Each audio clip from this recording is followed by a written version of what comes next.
Hi there, I'm John from CNCROI.com, and today what we'll do is assemble my Eiffel Tower.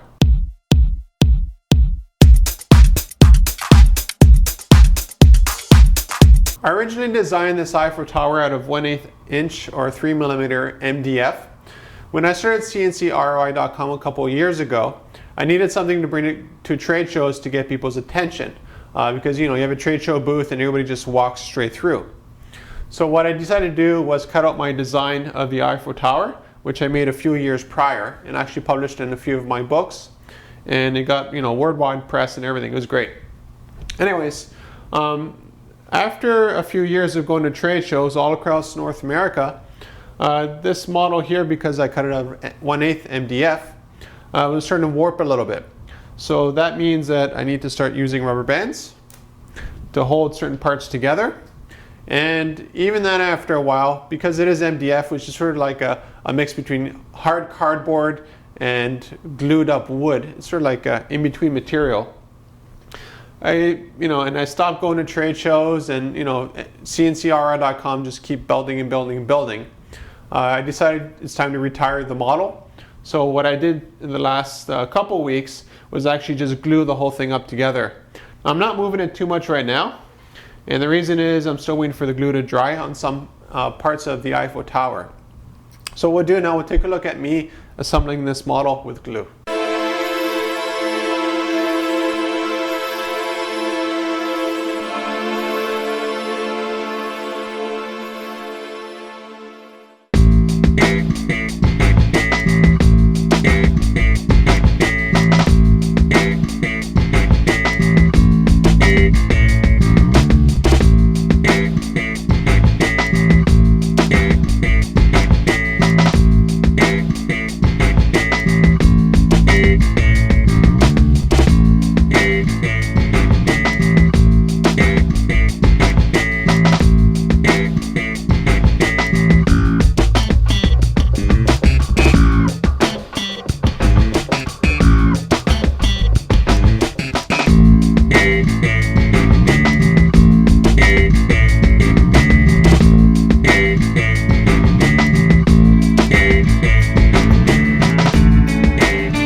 When you speed up filming, it really makes assembly look really, really easy, but actually, even though I designed this model and I've cut it so many times I don't remember, it still takes a little bit of fine tuning to get everything to fit perfectly.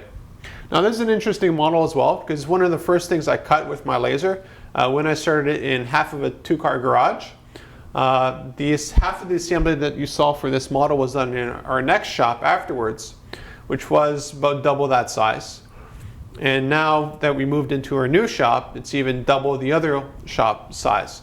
So this model you've seen laser cut and assembled across 3 different shops over the last, maybe 3.5 years?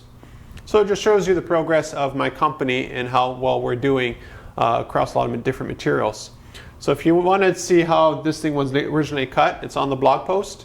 I put the videos from the beginning all the way to the final, which is this one here.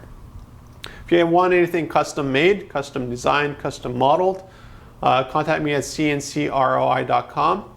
And like this model here, it all starts with a 3D model that I designed, and then I got the machines to actually cut it out, as you see here.